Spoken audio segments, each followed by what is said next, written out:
First tonight, for nearly a century and a half, the Keyser Falls Theater has sat on the corner of Main Street where Porter and Parsonsfield meet. The old theater had been closed for about 40 years when Silas Haggerty, who grew up in Keyser Falls, bought the theater with the idea of creating a film school. That 10 years ago.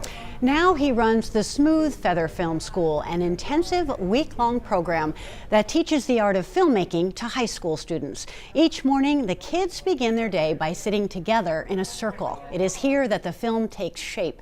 Connections are made and trust is built. All of us are on the same, we're all on the same level. There's really not this teacher-student feeling in the group. It's like we're all in a circle, and there's a certain adrenaline that comes with, all right guys, it's Monday. I know many of you have never touched a camera before or a microphone, but Saturday night, this theater is gonna be packed with people from this community that are excited to see your movie. And so we don't have much time to talk. So our first scene's in about 18 minutes. Silas Haggerty calls in his filmmaking friends, artists, photographers, writers, to help him make his dream of a film school a reality. The week gets underway with plenty of energy and possibility. So they're just completely thrown in from whether you're a producer, whether you're a sound person, camera person, it's like all these different roles. They have no experience and we just throw them in, and it's amazing to see how they just rise to the occasion and they just start making it. And that's what I love about this film school, is that this theater is more alive than at any other time when the film school is happening. This past summer, Silas tapped Cassidy Shea to direct the film that the group would create.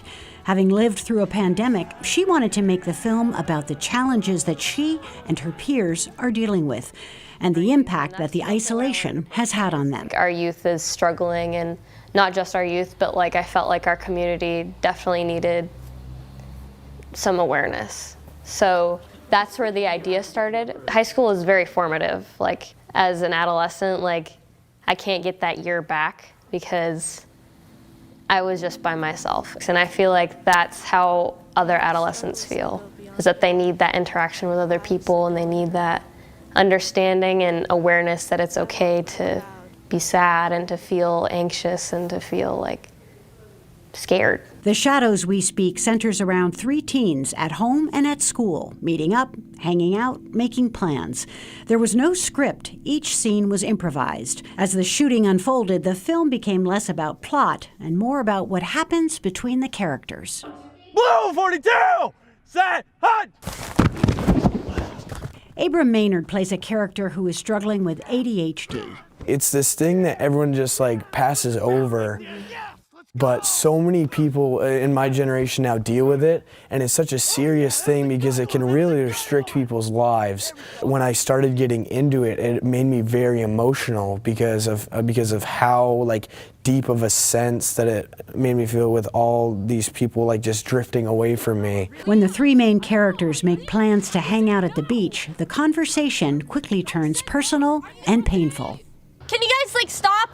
I don't want any more fighting. I got away from fighting to come here and have fun, and you guys are fighting. Hannah Decker's character in the movie struggles with an eating disorder. She talks about a line that came to her while they were filming.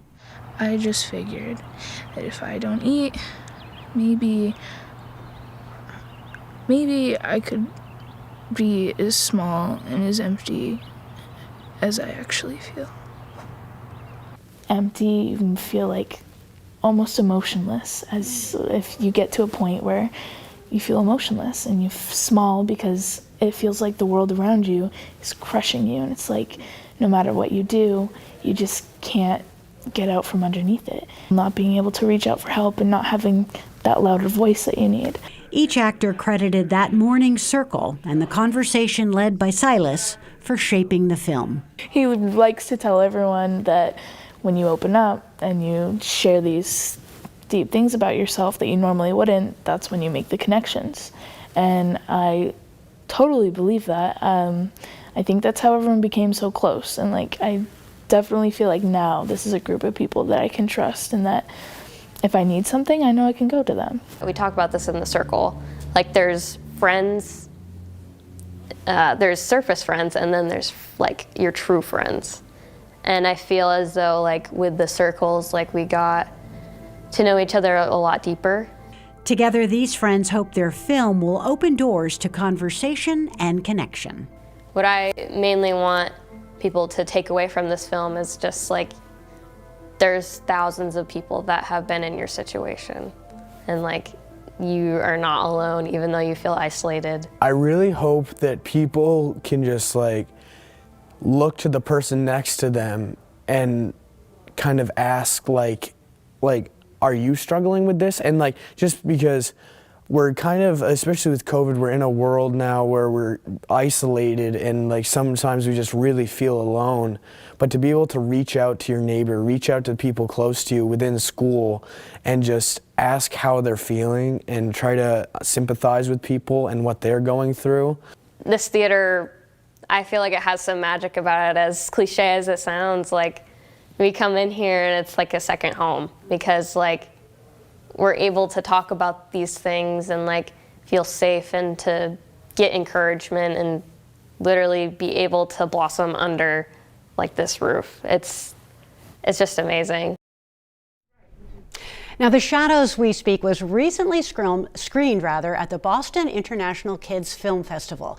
Smooth Feather Film School is part of the nonprofit Smooth Feather Youth, housed at the theater. And Silas hopes to offer more film programs throughout the year.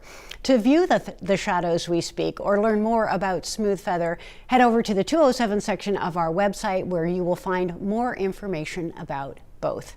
And Sam, the actors, the students that I spoke to in that story were all seniors at Shakopee Valley High School, and those kids were just amazing. Amazing and wise beyond their years. Exactly, very wise. Great story.